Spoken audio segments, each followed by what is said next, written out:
And so Susanoo banished Jinwoo from the village and exiled him to the mountain. Jinwoo felt completely lost.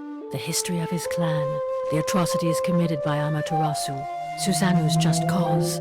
Where was the truth in all of this? And where were the lies? Who was his daughter? What was the real reason for this conflict?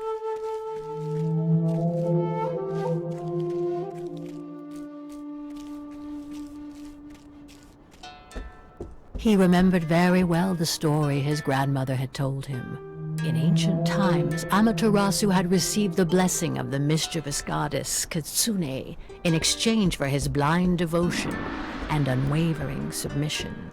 He then began to massacre all those who did not join her cult. That was the origin of this endless conflict. At least that's what Jinwoo had been convinced of, until yesterday.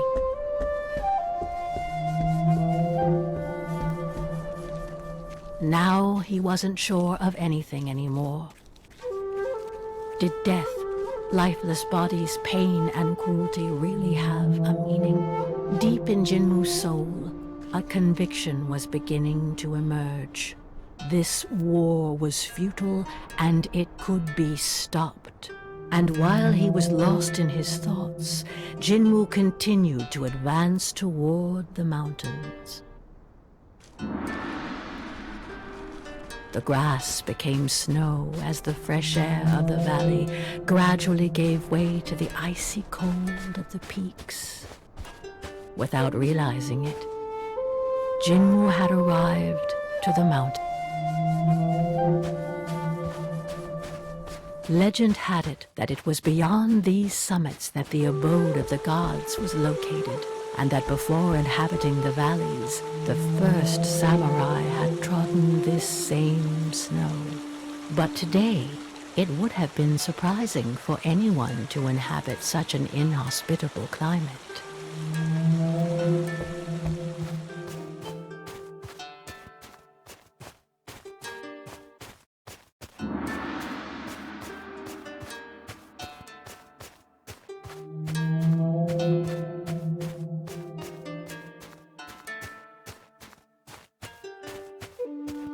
Could this be a snowstorm? Grandmother told me about it. Could she have already seen these mountains? The wind is blowing so hard, and I can't see a thing with this blizzard.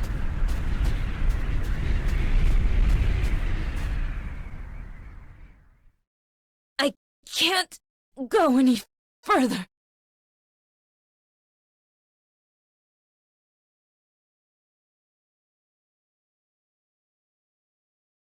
Where am I?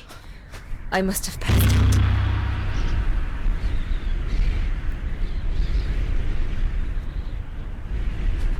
Young Raven, the wind that blows in this place is too fierce for your wings.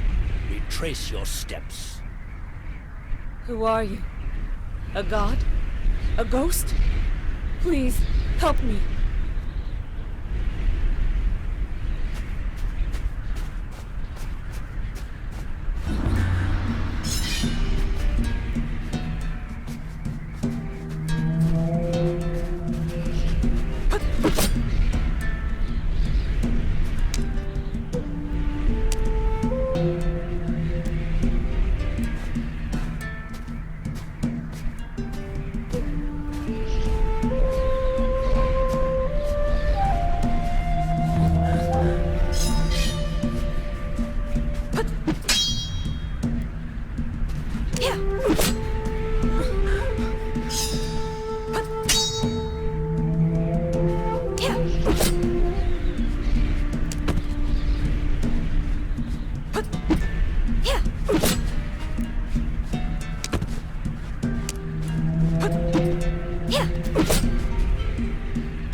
Yeah.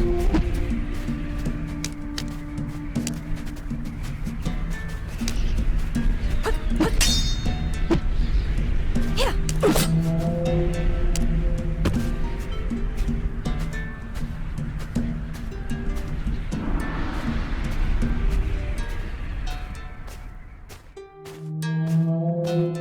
A temple?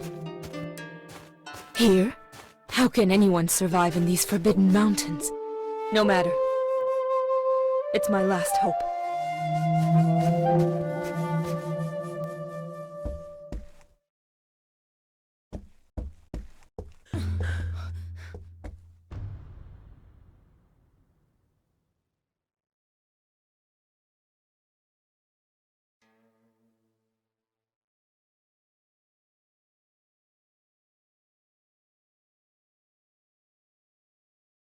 No one would have the strength to survive the storm of Orochi without my protection. Young samurai, who are you, and what are you doing here? My name is Jinmu. I wander aimlessly. I was banished from my village. A ronin? Because I disobeyed my chief's orders. Grandmother Susano preferred to send me away rather than tell me the truth. Susano. So you are the grandson of Susano. In any case, you must leave. A boy of your kind would not last long in these mountains. You don't look very young. I doubt you're more resilient than I. Insolent! I am Izanagi, the first samurai, and this is the temple dedicated to the god Orochi. I still have some resources left in me, and I will show you. Yeah. Yeah.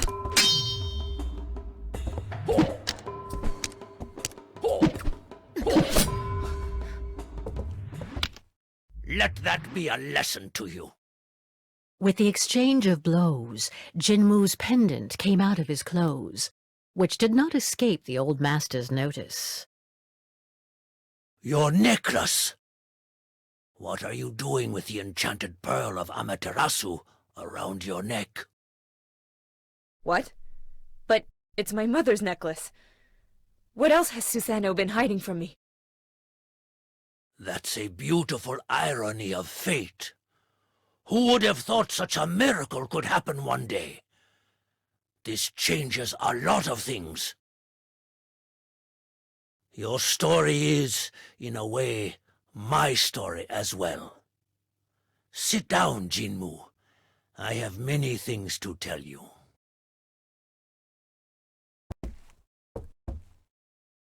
Long before you were born, I was the first human to meet the gods who came from their garden across the Bridge of Destiny. They taught me the art of the blade to protect mankind, and in turn, I passed on this knowledge to my peers so that they could continue this sacred mission. We took the name of samurai. Under our watch, peace reigned, and the world was in harmony. You know them as mortal enemies, but at the time, Amaterasu and Susano were my two best disciples. There was a healthy rivalry between them, and they were close as only a brother and a sister can be. Time passed, and each started their own family. Susano adopted an abandoned child and raised him as her son. That was your father Oku. As for Amaterasu, I agreed to give him the hand of my heiress, with whom he then had a single daughter, Kushina. Life could have kept flowing quietly like this, but one day, my daughter fell gravely ill. Amaterasu prayed to the gods to save his wife, but in vain. He then turned to me, begging me to let him enter the Garden of the Gods to heal her with the divine water. But my loyalty to the gods came first, even before my daughter, and I refused his request. Amaterasu never forgave me, and thus his pain turned into hatred. This was when Kitsune, the fox goddess, chose to pour her venom into the ear of this suffering man. She promised him the survival of his beloved and the power to protect her. In return, Amaterasu had to commit to devoting himself exclusively to Kitsune and renouncing the other gods. Blinded by his pain and by the rage of feeling abandoned, my former disciple agreed to this pact. True to his word, he established the exclusive cult of Kitsune, and, ready to do anything to save his wife, he ruthlessly killed those who refused to follow his madness, and he even ended up seriously injuring me. Susanoo might have been able to reason with Amaterasu, but without warning anyone, she had already gone to fetch the sacred water for him. When she returned, she found the village in flames and bloodshed. Devastated by this bout of madness from the man she had always considered her brother, she swore not to let these crimes go unpunished. And in her quest for justice, she returned to the garden to implore the help of the gods. It was Tengu, the raven god, who answered her call. Under his wing, and with the help of the survivors, she built the Aki clan. And that is when this merciless war began against those whom Amaterasu had rallied under his banner, the Natsu clan.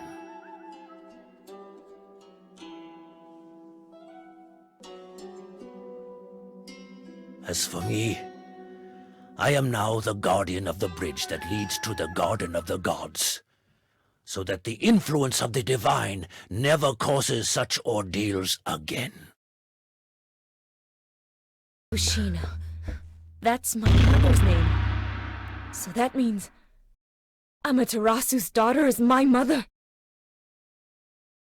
Jinmu, you are a descendant of the Aki and Natsu clans. But then, Amaterasu is my grandfather? And you're my distant ancestor? Great-grandfather. It is this family connection that has brought you here safely. Your magic necklace is a token of affection given by Amaterasu to his daughter, through which he passed on his protection to you in turn, a love that protected you from Orochi's blizzard. So Amaterasu doesn't know that my mother is dead, and thinks she's kidnapped? Yes. Susanoo kept everything from him to protect your parents, and you, the product of their forbidden love. Even after all this time, she continues to hide the truth from him. Maybe Tengu deliberately obfuscated her mind to perpetuate her feud with his rival. Hatred, wars, it's all the gods' fault. Now that I know everything, I must be able to dissipate their confusion. I have the blood of both sides in me. I might be able to appease them. Arrogant! You cannot stop the course of history alone, and certainly not against the will of the gods. But you were their master. What if...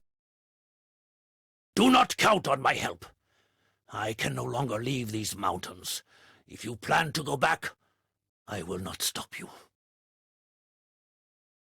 Ah. So I have to challenge the gods in order to stop this absurd war. But a human triumphing over the gods is unthinkable. Despite knowing the truth, I still feel like I'm at a dead end. It is my duty to watch over my descendants. You can stay with me if you want. I will not intervene between my two disciples, but I can at least offer you a place here. Thank you, Izanagi. Jinmu, disturbed by these revelations, stayed a while with the Fuyu clan, using his time to train and think.